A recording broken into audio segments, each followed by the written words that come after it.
question I was asking is, what determines the victor? What's going to determine who wins and who loses? Is it talent? Is it all about the abilities of the players? Is it all about their strength? Is it all about their speed? What's going to determine what it is? Is it just blind luck? Whoever happens to have the best game that night? Or is there something more, something deeper that's going to help determine who's going to win in the end? And tonight I want to start by showing a video clip from a movie called We Are Marshall. And for those of you who don't know much about this story, there was Marshall University who had a football team who was killed in a plane crash. And after the team died, the university had a decision to make as to whether or not they were going to call it an end of the season or if they were going to try to rebuild that team. And there were mixed emotions about what they should do, but in the end they decided that they would rebuild the team, that they wanted to honor those that had gone before them by continuing the season and to not let it falter, not let it fail, but to continue it on in their honor. So tonight I'm going to ask Eric to play this clip for us, and then we're going to jump in.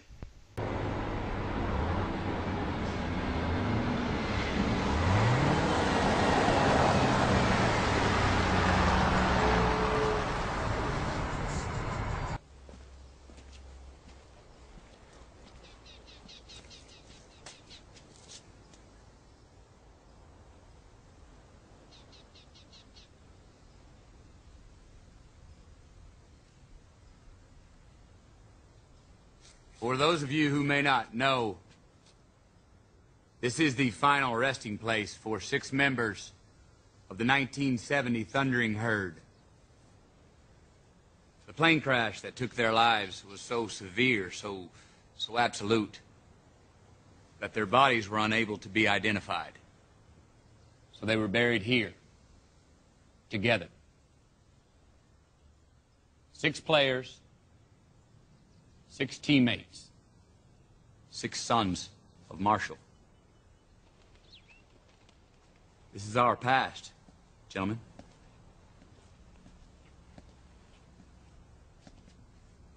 This is where we have been. This is how we got here. This is who we are today.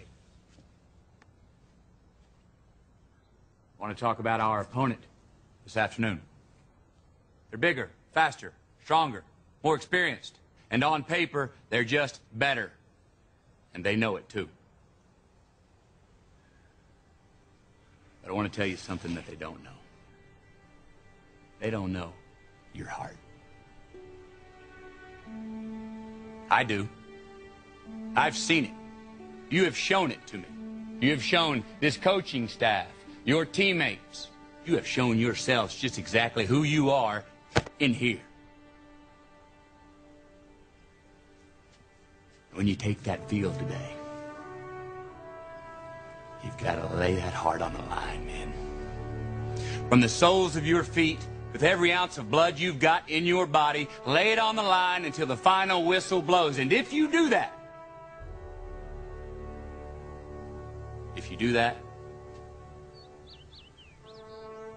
we cannot lose. We may be behind on the scoreboard at the end of the game, but if you play like that, we cannot be defeated. And we came here today to remember. 6 young men and 69 others who will not be on the field with you today. But they will be watching. You understand me? How you play today, from this moment on, is how you will be remembered. This is your opportunity to rise from these ashes and grab glory.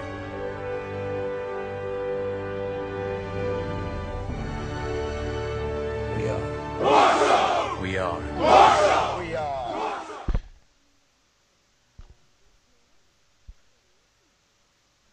They lost the team. But they made a choice that night that said, you know what? That's not going to be the end of the season. There's a new team that has to be formed. There is a new team that has to take up where they had left off. And tonight, before you and I walked this earth, there were others. There were others who came before us. There were men and women, there were boys and girls who believed in God, who followed Him, and who carried His message to others. For them, there was no higher purpose in life.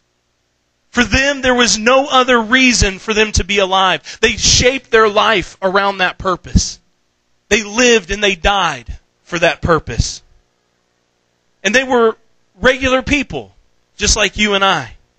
They had strengths and they had weaknesses. They had victories and they had defeats. They had troubles and they had triumphs. And despite it all, they kept the faith. They made sure that our faith was preserved. And they did it with their lives. They were persecuted. They were imprisoned. They were beaten. They were stoned. They were crucified. They were sawn in half over their faith. They were killed by war. They were exiled. They were left destitute, impoverished, and without anything. They were left to wander in the deserts. And they lived in mountains and in caves. And they did it, counting it all joy, because they knew that what they were doing would allow the faith to live on. It would allow it to persevere. They gave their lives so that those who would come after them would be able to know that there is salvation in Jesus Christ. They gave their life for that purpose, so you and I could be saved. They are the reason that you and I are here today. They are the reason, because they were willing to give it all. They were ordinary people, locked in a battle between good and evil, trying to win a victory over the enemy. And they won that battle. And the reason they won that battle was not because they had talent. It was not because they had certain qualities that made them better. In fact, their enemy is stronger than they are. Your enemy is stronger than you are. By yourself.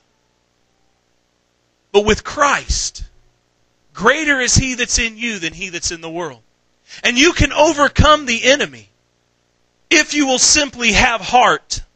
If you will decide today that you're not going to quit. If you will decide today that there is a greater purpose, and that purpose far exceeds anything that we're going through.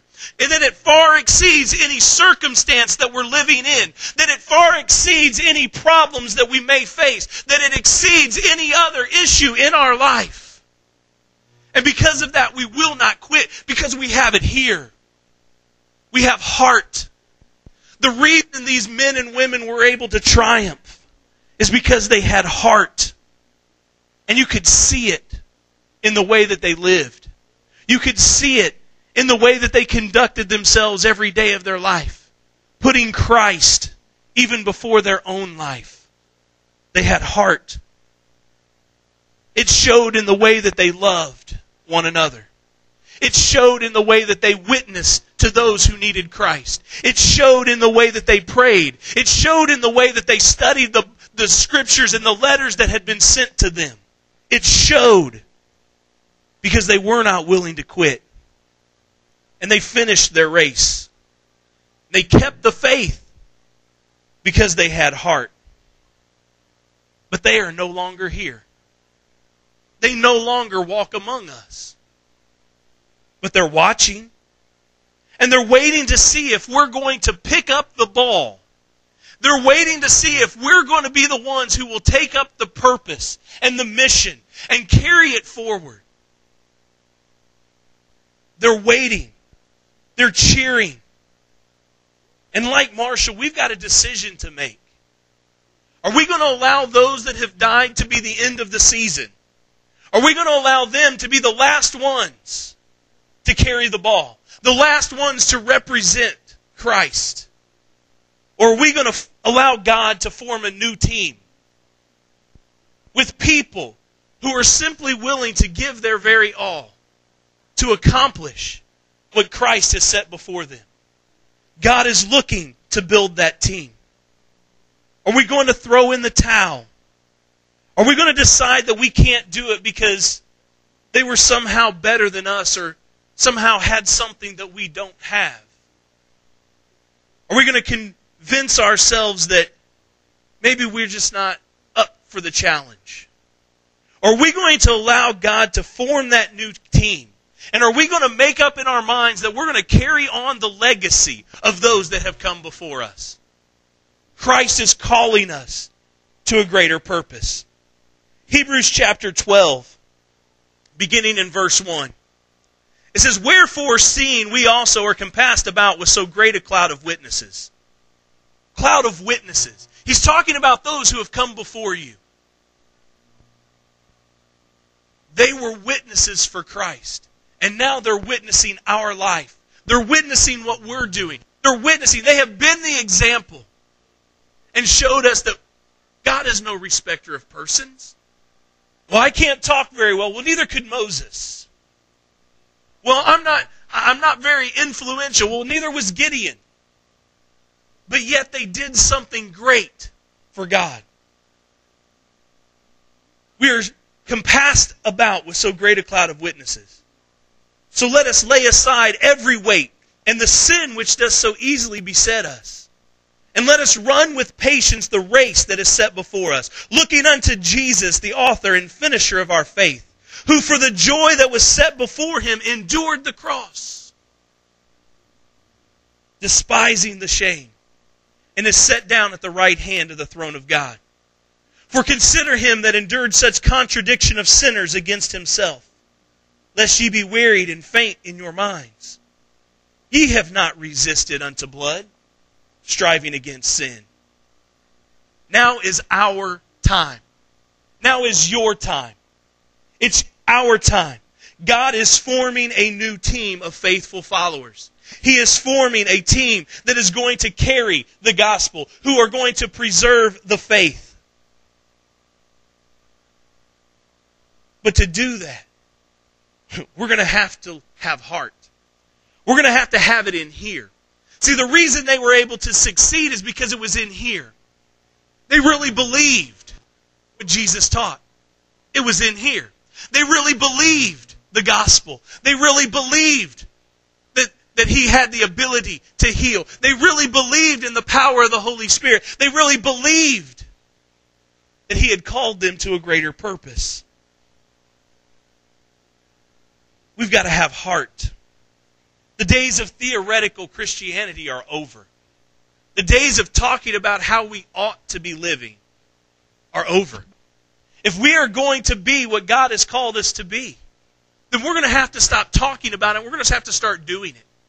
We're going to have to stop putting charts and graphs on the wall, drawing X's and O's and showing people the plays that we ought to make. And we got to start executing those plays. We got to start putting it into practice. We got to have heart. Because the enemy, he's got his own charts and his own graphs, his defensive plays to come against us. But greater is he that's in us than he that's in the world. And God is calling us to have heart, to press in, to not allow the enemy to stop us. It's time to put it all on the line. It's time to put it on the line with all you are and with all that's in you. To lay it on the line until that last whistle blows. Until Christ calls you home. You've got to put it on the line and you've got to press day after day after day. You've got to press towards the mark of the high calling. We have got to move into the realm of victory. And we've got to have it in our hearts that we are well able to do what God has called us to do. Those things that hinder us from accomplishing our purpose. It's time to lay them on the line. It's time to get rid of the junk, the distractions that are in our life. It's time that we lay aside those weights and rethink our priorities and ask ourselves, why am I here? Why am I here? I mean, I remember playing football, and you would go to practice, and early in the season you'd have 2-a-day practices. And you would practice and practice and practice, and they would run you and run you and run you until you puked. And then and at the end you would ask yourself, why am I doing this? But you knew you were doing it because you were going to face an opponent. And what you did in practice was going to make you stronger for the game. That's where we are. See, as Christians, we've got to learn to condition ourselves before the battle. We've got to learn to get ready for the enemy because he's not waiting on you. He's already getting ready. He's getting ready. And what we've done is we sit around and we get lazy and we get fat and sassy, thinking that, oh, we can handle this. And then it comes time for game day. You're staring the enemy face to face. You're down in that 3-point stance looking him right in the eye. And all of a sudden you're asking yourself, am I ready for this? And all of a sudden the count comes and the hike goes, and next thing you know, you're flat on your back. Because we didn't prepare. We didn't get ready during the practice time. This is practice time. This is practice time. Practice time is why we come to church. Practice time is what you're doing in your prayer closet. Practice time is what you're doing in your personal study. It's those things that are going to get you ready for when the enemy stands across from you. But you got to have heart. You've got to have a heart. You've got to have a made-up mind as to what you're doing and what you're going to do. Sin. It's time to lay it on the line. And get serious about your relationship with Christ. It's counterproductive to act like a fool while trying to share the gospel with people. Jesus himself said, how in the world could you have both fresh water and salt water coming out of the same fountain? It's the same with us. How can we claim to have a life of righteousness and claim to have the gospel, but at the same time we're wallowing in the mud? It's time to lay those things on the line. It's time for us to get serious about our relationship with God. I think about the pastor who's been in the news this past week. Went to a restaurant and they brought the receipt out to him, and on there it had added an 18% gratuity because there was a large party. And the pastor takes the receipt, crosses out the 18%, writes a big 0 on it, leaves a message that says, I give God 10%, why would you get 18%? And then has the nerve to sign it, Pastor, blah, blah, blah. I'll leave her name. Blew up the internet. Blew up everywhere. Facebook, Twitter, it's all over the place. What kind of shame has that brought on that pastor? What kind of shame has that brought onto the church, the congregation, her ministry? It's time for us to realize that the enemy will take advantage of you. And if you give him a foothold, he will run you over.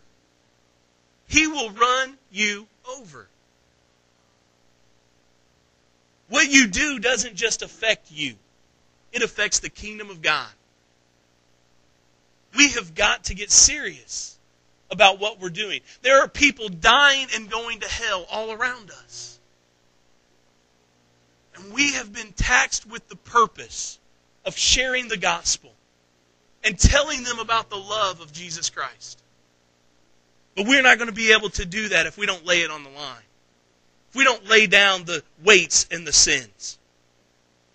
It's time for us to persevere, to press towards the mark, to make up our minds that we're going to succeed, and to stop getting discouraged every time the enemy hits you.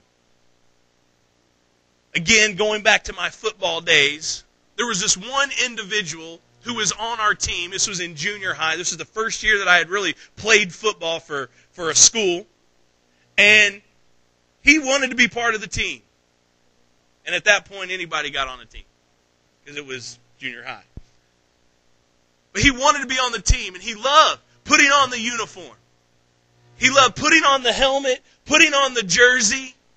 He even loved going out and standing on the field. As long as you didn't hit him.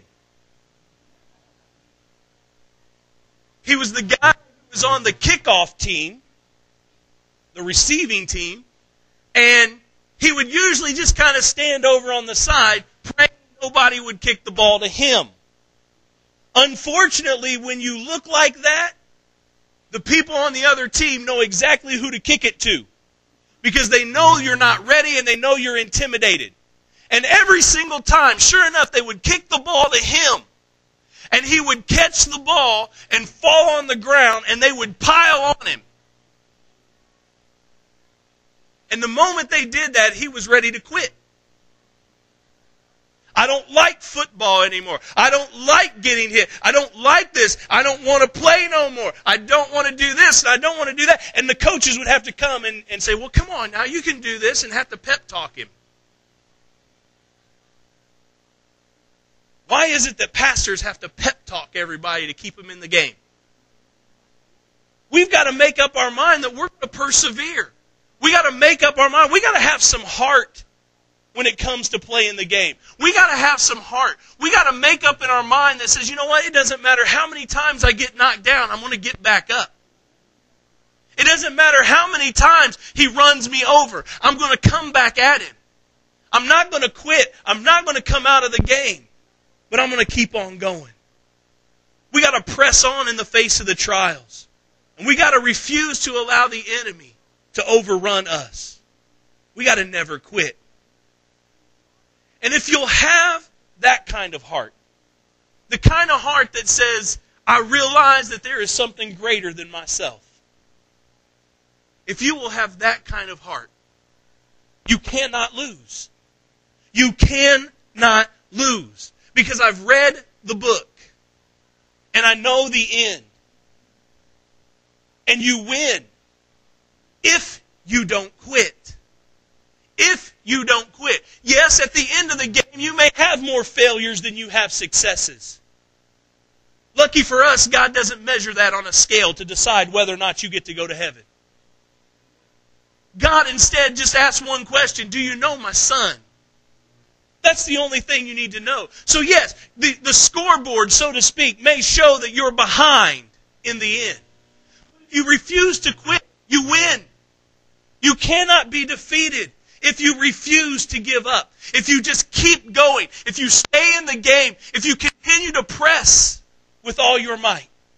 You cannot lose. How you live from this day forward will determine how you are remembered. We read in Hebrews about the people of faith. Years from now, who's going to say, I'm here because of you? Who's going to say, it's because of what Marty did that I'm here? It's because of what Denver did. It's because of what Ollie did that I'm here. It's because of them that I'm here. They persevered. They preserved the faith. And now I know about the salvation of Jesus Christ because they persevered.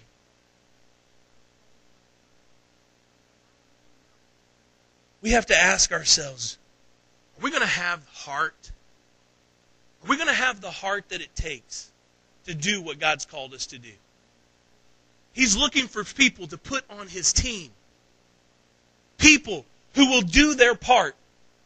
People who may just sit on the bench waiting for the opportunity, but yet they're part of the team. It may be a person who does nothing more but kick the extra point, but it's an important part. Just as important as the quarterback. Just as important as the head coach. God is looking for people to put together into a team who are going to carry forward what those who came before us have started. The question tonight is, will you join that team?